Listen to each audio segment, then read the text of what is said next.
1,05,00,000, 1,10,00,000। आखिर इंद्रेश उपाध्याय ने अपने शादी में कितना दहेज लिया? दोस्तों, ये ऐसा सवाल है जो 5 दिसंबर से लगातार सोशल मीडिया पर पूछे जा रहे हैं।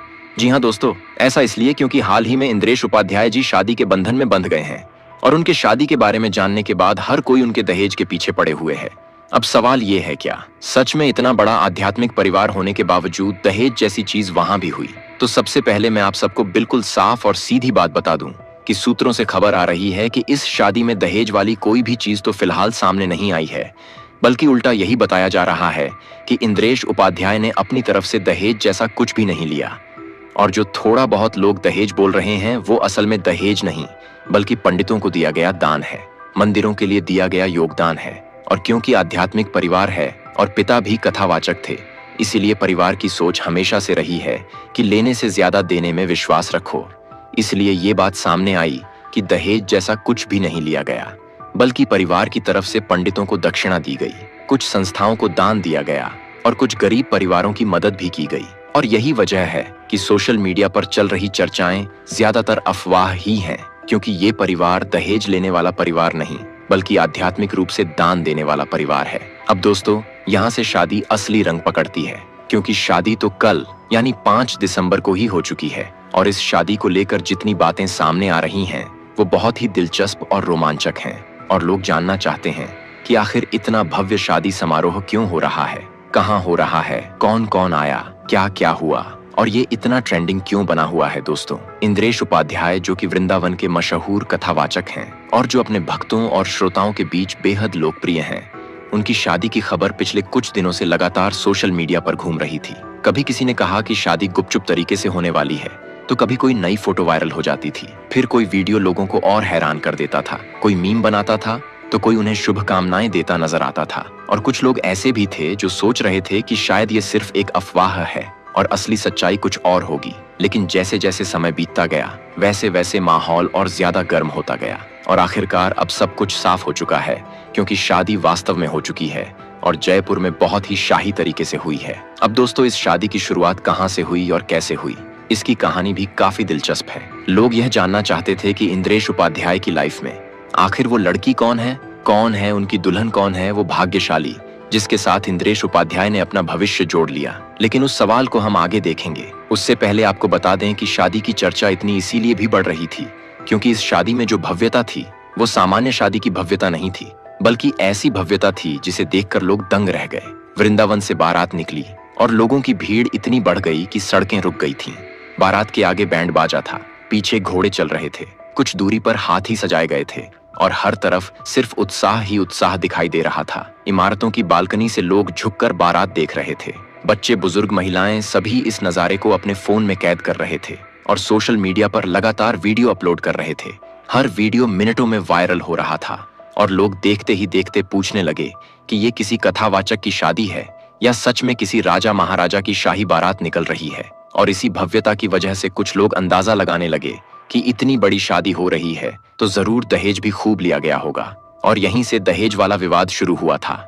लेकिन असली सच्चाई ये सामने आई कि दहेज जैसी कोई चीज नहीं ली गई थी, बल्कि परिवार की तरफ से सिर्फ व्यवस्थाओं के लिए सामान्य सहयोग लिया गया था और बाकी सारी तैयारियां, समारोह की पूरी भव्यता, होटल की बुकिंग से लेकर सजावट तक, पंडितों के आगमन से लेकर पूरे आध्यात्मिक कार्यक्रम तक परिवार ने अपने खर्च पर ही की थी। और जो खर्च सामने आ रहा है उसकी असली वजह यही है कि पूरा आयोजन वैदिक थीम पर आधारित था और वैदिक थीम वाले आयोजन में सिर्फ साधारण सजावट नहीं होती, बल्कि मंत्रोच्चार, वेद पाठ, हवन यज्ञ, स्वागत मंडप और पारंपरिक रीतियों की व्यवस्था करनी पड़ती है, जो स्वाभाविक रूप से ज्यादा खर्चीली हो जाती है। और लोग इस खर्च को गलत तरीके से दहेज से जोड़ रहे थे, जबकि इसका दहेज से कोई लेना देना नहीं है। अब सवाल ये है कि ये शादी कहाँ हुई और क्यों इतनी चर्चित हुई। ये भी बात धीरे धीरे सामने आती है। जयपुर का ताज आमेर होटल राजस्थान की शाही संस्कृति से भरा हुआ एक ऐसा स्थान है जहां बड़े बड़े सेलिब्रिटी और वीआईपी लोग शादी करते हैं।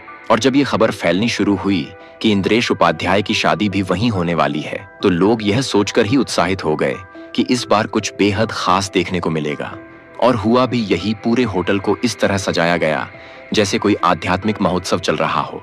हर तरफ फूलों की सुवास थी, दीपक जल रहे थे, दीवारों पर वैदिक चिन्ह बनाए गए थे और पूरे परिसर में ऐसा अद्भुत वातावरण था कि लोग इसे शादी से ज्यादा एक भव्य धार्मिक आयोजन बताने लगे थे। अगर हम लोग इंद्रेश उपाध्याय की बात करें तो आपको बता दें कि वे वृंदावन के एक प्रतिष्ठित और आध्यात्मिक परिवार से आते हैं। उनके पिता श्री कृष्ण चंद्र शास्त्री ठाकुर जी खुद भी कथावाचक थे और ईश्वर साधना में अपना पूरा जीवन लगाते थे। उनकी माता नर्मदा देवी घर पर हमेशा भक्तिमय माहौल बनाए रखती थीं और बच्चों को भी उसी वातावरण में बड़ा किया। 3 बहनें हैं और पूरा परिवार संयुक्त परिवार की परंपरा में पला बड़ा है। और यहीं पर इंद्रेश उपाध्याय ने बचपन से ही धर्म और अध्यात्म को महसूस करना शुरू कर दिया था। उनकी आध्यात्मिक यात्रा 13 साल की उम्र में भागवत गीता को कंठस्थ कर लिया था और उसी क्षण से उनकी आध्यात्मिक यात्रा की शुरुआत हो गई थी। इसी वजह से लोग कहते हैं कि इतना सरल लड़का भला दहेज क्यों लेगा, और यही बात पूरी तरह सही भी साबित हुई, क्योंकि किसी भी रिपोर्ट में कहीं भी दहेज लेने जैसी बात सामने नहीं आई, बल्कि उल्टा परिवार की तरफ से दान दक्षिणा देने और कुछ संस्थाओं को समर्थन देने की बात ही सामने आई। और जब यह स्पष्ट हुआ तो लोगों के मन में जो भी गलतफहमियां थीं वो सभी दूर होती चली गईं। अब इसी बीच कई लोग ये भी जानने की कोशिश कर रहे हैं कि आखिर कौन है वो लड़की जिसके आते ही सोशल मीडिया पर इतनी बड़ी चर्चा शुरू हो गई है। कौन है वो बेटी जिसने इंद्रेश की जिंदगी में इतनी बड़ी जगह बना ली कि दोनों परिवारों ने इतने भव्य आयोजन का फैसला कर लिया। और लोग इसी सवाल का जवाब सबसे ज्यादा खोज रहे थे, क्योंकि इंद्रेश जहां जाते हैं, जहां कथा होती है, वहां भक्तों की भीड़ उमड़ आती है और ऐसी स्थिति में उनकी शादी को लेकर उत्सुकता और भी ज्यादा बढ़ जाती है। और इसी उत्सुकता की वजह से इंटरनेट पर लाखों लोगों ने उनकी दुल्हन के बारे में जानने की कोशिश की, लेकिन जानकारी बेहद सीमित थी और इससे रहस्य और भी गहरा होता गया। दोस्तों, इंद्रेश उपाध्याय की पत्नी का नाम शिप्रा शर्मा है और ये नाम सुनते ही लोग तुरंत ये जानना चाहने लगे कि वो कौन है, कहाँ की रहने वाली हैं, क्या करती थीं, उनका परिवार कैसा है और कैसे इन दोनों की मुलाकात हुई।